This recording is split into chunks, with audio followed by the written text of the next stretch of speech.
दोस्तों MS classes में आपका स्वागत है। इस वीडियो में जो है 11th का जो आपका एक्सरसाइज जो 10 था उसका जो ऑब्जेक्टिव कुछ पहले वीडियो में था और इसमें जो है कुछ इसमें है पार्ट 2 में जो है इसमें है ना, इसमें जो बिना ऑप्शन का जो है होगा और एक क्वेश्चन होगा, उसका सिर्फ आंसर होगा। ठीक है, इससे पहले कहना चाहूँगा, अगर आप चैनल पर नए हैं तो कृपया चैनल को सब्सक्राइब कर लीजिएगा। इस तरह का जो वीडियोस पर आते रहते हैं।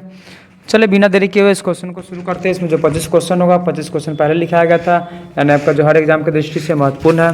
ठीक है, चलिए तो फिलहाल जो शुरू किया जाए। पहला क्वेश्चन दिया हुआ है, अर्धसूत्री विभाजन मुख्यतः कितनी अवस्था में पूर्ण होती है, यानी अर्धसूत्री विभाजन मुख्यतः कितनी अवस्था में पूर्ण होती है। कौन? तो अर्धसूत्री विभाजन।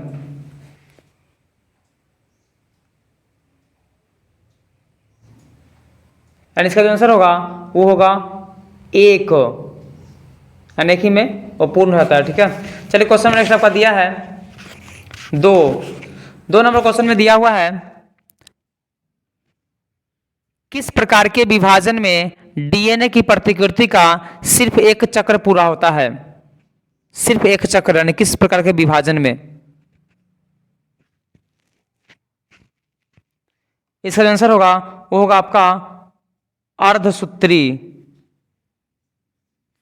चलिए क्वेश्चन नंबर नेक्स्ट आपका दिया है 3 नंबर क्वेश्चन में दिया हुआ है, अर्धसूत्री 2 के अंत में कितने अगुणित कोशिकाएं बनती है। यानी अर्धसूत्री 2 के अंत में कितनी जो है अगुणित कोशिकाएं बनती है। इसका आंसर होगा वो होगा आपका 4। चलिए क्वेश्चन नेक्स्ट देखा जाए तो दिया हुआ है आपका क्वेश्चन नंबर 4 नंबर क्वेश्चन में दिया हुआ है, अर्धसूत्री विभाजन को कितने भागों में बांटा गया है। अर्धसूत्री विभाजन को कितने भागों में बांटा गया है। इसका आंसर होगा वो होगा 2। क्वेश्चन नंबर नेक्स्ट आपका दिया 5 नंबर क्वेश्चन में दिया हुआ है, अर्धसूत्री विभाजन के पूर्वावस्था 1 तथा समसूत्री विभाजन के पूर्वावस्था 2 में कौन लंबी और जटिल प्रक्रिया है।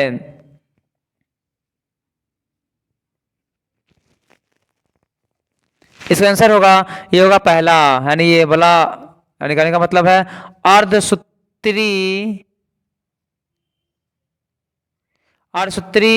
विभाजन के पूर्वावस्था 1। चलिए क्वेश्चन नेक्स्ट आपका दिया है 6 नंबर क्वेश्चन में दिया हुआ है, पूर्वावस्था 1 को गुणसूत्रों के व्यवहार के आधार पर कितने प्रावस्था में उप विभाजित किया गया है। इसका आंसर होगा वो होगा 5। क्वेश्चन नंबर नेक्स्ट आपका दिया है 7 नंबर क्वेश्चन में दिया हुआ है, पूर्वावस्था 1 किस प्रकार जो है अवस्था में गुणसूत्र धीरे धीरे जो है स्पष्ट दिखाई देने लगते हैं। इसका आंसर होगा वो होगा आपका तनुपट अवस्था, तनुपट।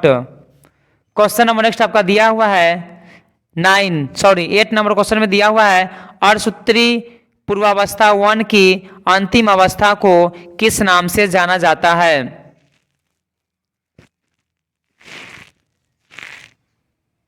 इसका आंसर होगा वो होगा आपका पारगतिक्रम।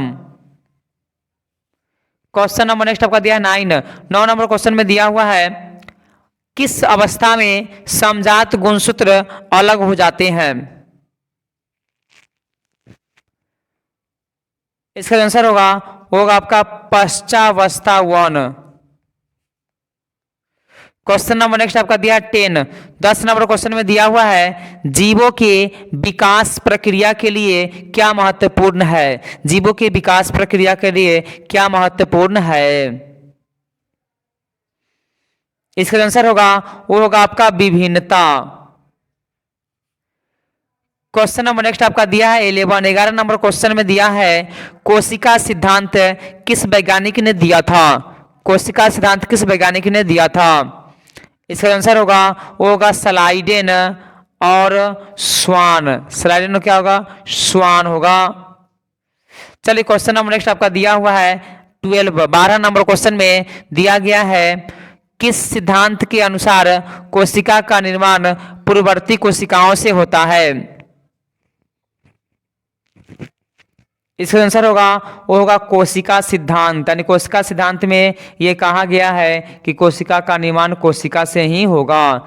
चलिए क्वेश्चन नंबर नेक्स्ट आपका दिया है 13 नंबर क्वेश्चन में दिया हुआ है, जीवों में किसका विभाजन जो है वयस्क बनने के बाद भी नहीं रुकता है, मतलब ये होते रहता है।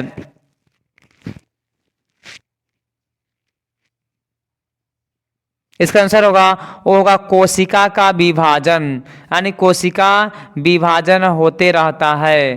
क्वेश्चन नंबर नेक्स्ट आपका दिया है 14 नंबर क्वेश्चन में दिया, कोशिका में कोशिका विभाजन कब तक चलता रहता है। इसका आंसर होगा वो होगा जीवन भर, यानी जीवन भर ये चलते रहता है। क्वेश्चन नंबर नेक्स्ट आपका दिया है 15 नंबर क्वेश्चन में दिया है, अधिकांश अंगों का द्विगुणन किस प्रावस्था में होता है। अधिकांश अंगों का द्विगुणन किस प्रावस्था में होता है। इसका आंसर होगा वो होगा जीवन प्रावस्था। क्वेश्चन नंबर नेक्स्ट आपका दिया है 16 नंबर क्वेश्चन में दिया है, किस अवस्था में कोशिका द्रव्य की वृद्धि होती है। किस अवस्था में कोशिका द्रव्य की वृद्धि होती है। इसका जो आंसर होगा वो होगा G2 phase. Question number next आपका दिया है 17 नंबर क्वेश्चन में दिया गया है, कोशिका चक्र के मुख्यतः 2 अवस्था कौन कौन है। कोशिका चक्र के 2 अवस्था मुख्यतः कौन कौन है। इसका जो आंसर होगा वो होगा अंतरावस्था। दूसरा जो होगा वो होगा आपका एम प्रावस्था, जिसे हम सूत्री विभाजन के भी नाम से जानते हैं। इसको हम क्या करते हैं, सूत्री विभाजन के भी नाम से जानते हैं। क्वेश्चन नंबर नेक्स्ट आपका दिया है 18 नंबर क्वेश्चन में 18 नंबर क्वेश्चन में दिया गया, अंतरावस्था को 3 प्रावस्था कौन कौन है। यानी अंतरावस्था का जो 3 प्रावस्था है वो कौन कौन है उसके बारे में बताना है। इसका आंसर होगा वो होगा आपका G1 फेज, दूसरा S फेज, तीसरा G2 फेज।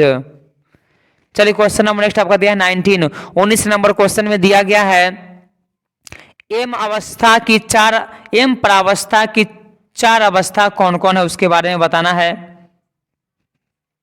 इसका जो आंसर होगा वो होगा आपका पूर्वावस्था, उसके बाद मध्यावस्था, उसके बाद पश्चावस्था और अंत में आता है उसका नाम है अंत्यावस्था। क्वेश्चन नंबर नेक्स्ट आपका दिया है 20 नंबर क्वेश्चन में दिया गया है, अर्धसूत्री विभाजन 1 की 4 अवस्थाएं कौन कौन है। इसका जो आंसर होगा वो होगा आपका पूर्वावस्था 1, उसके बाद आता है मध्यावस्था जो है 1, उसके बाद क्या होगा आपका पश्चावस्था भी 1, उसके बाद अंत में होता है उसका नाम है अंत्यावस्था जो है क्या होगा तो 1। चलिए क्वेश्चन नंबर नेक्स्ट आपका दिया है 21 नंबर क्वेश्चन में दिया गया है, अर्धसूत्री विभाजन 2 की 4 अवस्था कौन कौन है। इसका जो आंसर होगा वो होगा आपका पूर्वावस्था 2, दूसरा होगा मध्यावस्था भी क्या हो जाएगा 2, उसके बाद आता है आपका पश्चावस्था भी क्या हो गया 2, उसके बाद आता है अंत्यावस्था भी क्या हो गया तो 2 हो गया। चलिए क्वेश्चन नंबर नेक्स्ट आपका दिया है 22 नंबर क्वेश्चन में दिया गया है पूर्वावस्था 1 की 5 अवस्था कौन कौन है, यानी पूर्वावस्था की 5 अवस्था होता है जो कौन कौन है उसके बारे में बताना है। तो इसका जो आंसर होगा वो होगा होता है तनुपट, दूसरा हो गया युग्म पट, तीसरा हो गया स्थूल पट, चौथा हो गया द्विपट, और पांचवा थोड़ा अलग है उसको हम पढ़ते हैं पारगतिक्रम, ये पांचवा है। ठीक है, चलिए क्वेश्चन नंबर नेक्स्ट आपका दिया 23 नंबर क्वेश्चन में कहता है क्या बिना कोशिका विभाजन के डीएनए प्रतिकृति हो सकती है। इसका जो आंसर होगा हाँ। अगला क्वेश्चन आपका है 24 नंबर क्वेश्चन में दे रखा है सूत्री विभाजन में एक जनक कोशिका से कितने पुत्री कोशिकाएं बनती है। इसका आंसर होगा वो होगा 2। क्वेश्चन नंबर नेक्स्ट लास्ट दिया है आपका 25 नंबर क्वेश्चन में दिया और सूत्री विभाजन में एक जनक कोशिका से कितने पुत्री कोशिकाओं का निर्माण होता है। इसका जो आंसर होगा ये होगा 4। ये लास्ट था। उम्मीद है वीडियो आपको पसंद आया होगा। अगर वीडियो पसंद आया तो थोड़ा भी पसंद तो कृपया चैनल को सब्सक्राइब कर लीजिएगा। इस तरह जो है इस पर वीडियोस पे आते रहते हैं।